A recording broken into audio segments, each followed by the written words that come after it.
What's up, Taiwan? I'm Eric Gao, bringing you the news this Monday afternoon from Taipei.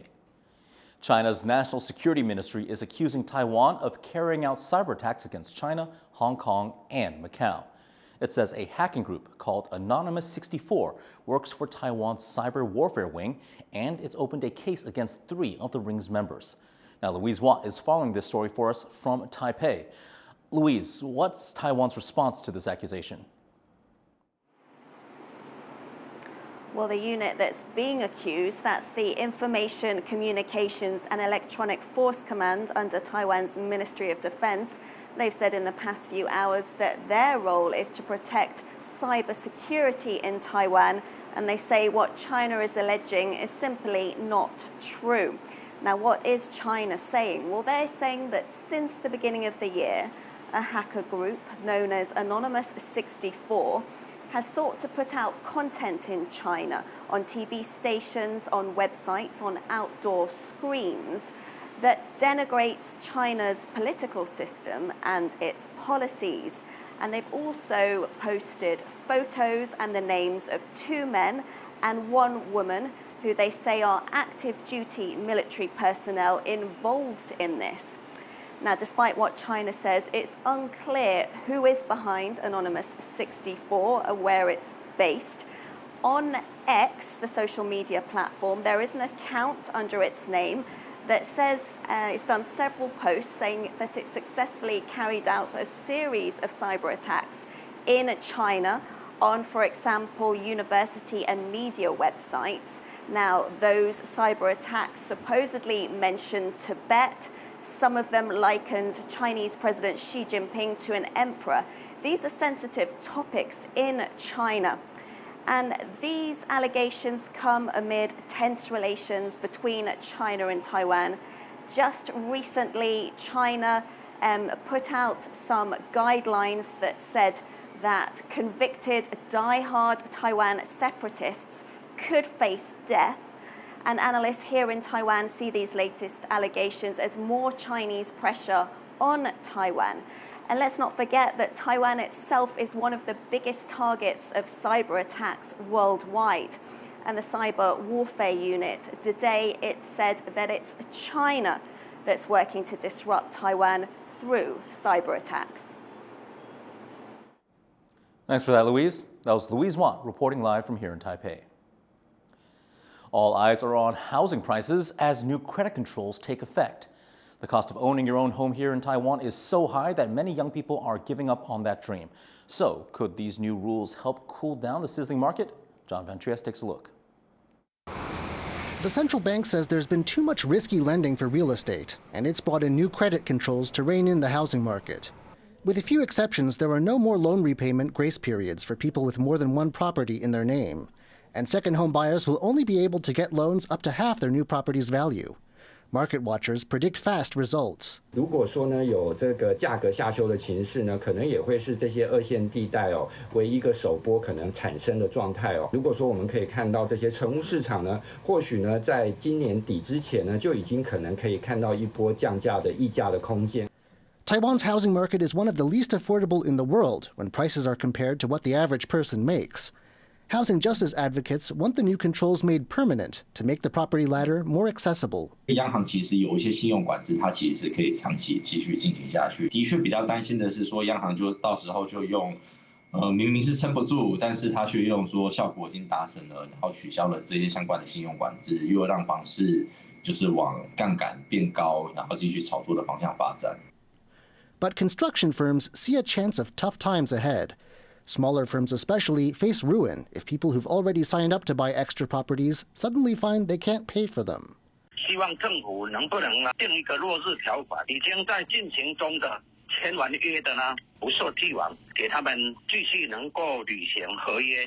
For now, market watchers are looking for signs of fewer transactions and more selling pressure. Signs a buyer's market may be on the way. Devin Tsai and John Van Trieste for TaiwanPlus. Taiwan's TSMC and South Korea's Samsung are reportedly looking to the Middle East to expand their chip-making operations. According to the Wall Street Journal, top executives from both giants visited the UAE recently to look at possible investments. TaiwanPlus reached out to TSMC for comment. The company says it's always open to discussing how to develop the industry, but says it has no new investment plans at this time. For more on the potential chip opportunities in the Middle East, our reporter Joyce Sun spoke with Dan Hutchinson, the vice chair of the chip market analysis firm Tech Insights. Both TSMC and Samsung are reportedly looking into the United Arab Emirates as a possible place for more chip factories. Do you think that the UAE would be a good investment? The issue for the UAE, it comes down to where do they get the labor, the technical side of the labor, as well as where do they get the water. I am not optimistic in such an investment. And because you have to desalinate the water, it's incredibly expensive water. It's like running your fab with Evian water. The one caveat to that is that if you go into those countries, what you see is the countries are often running with a lot of Indian labor. That is a possibility, especially now that Modi wants to build fabs. The biggest problem is it's not the best place to build a factory. They do have one advantage, and that is they have a lot of solar power. But these factories have to run 7/24, so when the sun goes down, you kind of lose that advantage. We've been following TSMC's ongoing expansion projects in the US, Japan, and Germany. What do you see as the biggest challenges for TSMC in terms of additional opportunities for investment? The issue that they face, though, is the geopolitical issue of everybody wanting them.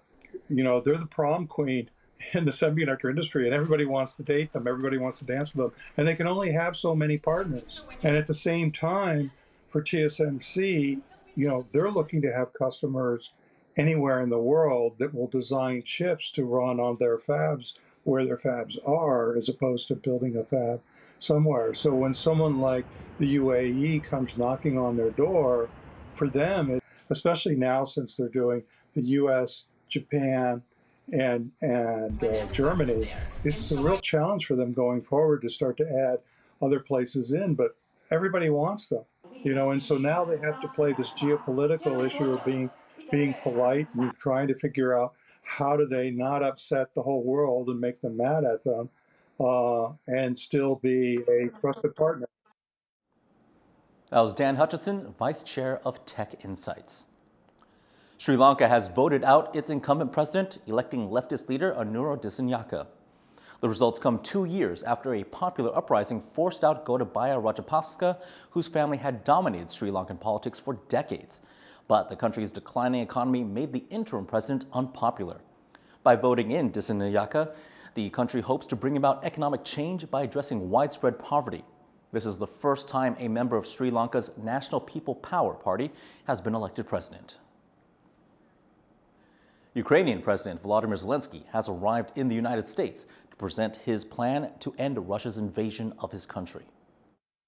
Ми все для цього робимо, зброя для захисту нашої незалежності, наших людей, дипломатія для консолідації партнерів і примусу Росії до миру. Zelenskyy is expected to present his proposals to U.S. President Joe Biden later this week, as well as to the U.S. Congress and both Democratic and Republican presidential candidates. Zelenskyy will also attend sessions of the UN General Assembly to seek support for his peace proposals.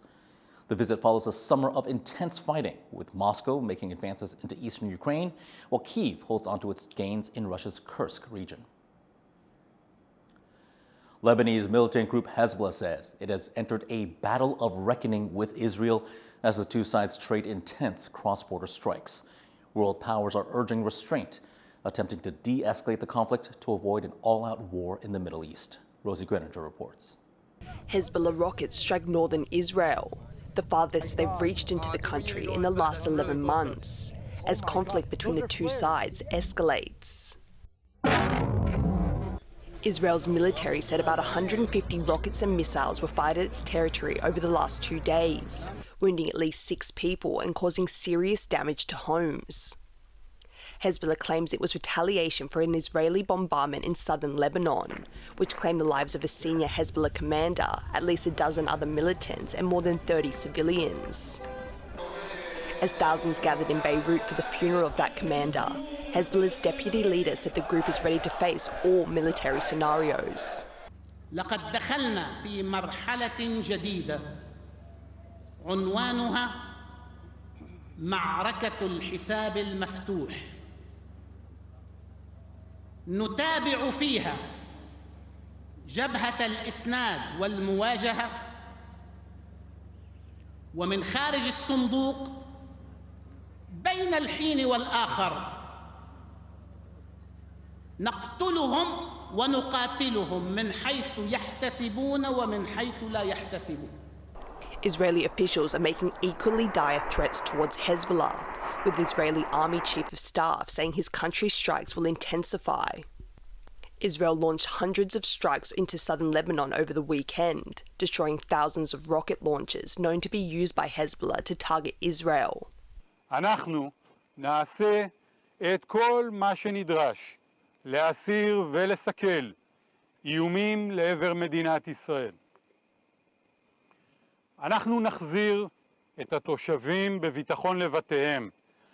ואם חיזבאללה עדיין לא הבין את זה, גם אחרי השבועיים האחרונים הוא יקבל עוד מכה ועוד מכה עד שהארגון הזה יבין. The two groups have been exchanging daily cross-border fire since the outbreak of war in Gaza on October 8th, as Hezbollah stands in solidarity with Palestinians and Hamas. But the exchanges over the past week escalated after an attack on Hezbollah through its communication devices, hundreds of which exploded simultaneously 2 days in a row. The violence has sparked renewed international concern of a wider all-out war in the Middle East region, with world powers imploring both sides to show restraint. We believe that there are better ways to try to get those Israeli citizens back in their homes up in the north and to keep those that are there safely than a war, than an escalation, than opening up a second front there at that border with Lebanon against Hezbollah. We still believe that there can be time and space for a diplomatic solution here. US President Joe Biden said the US is doing everything possible to keep a wider war from breaking out. But as both Hezbollah and Israel vow to continue military action, there isn't any signs either side is prepared to back down. James Lin and Rosie Greninger for TaiwanPlus. A gas explosion at a mine in eastern Iran has killed at least 51 people.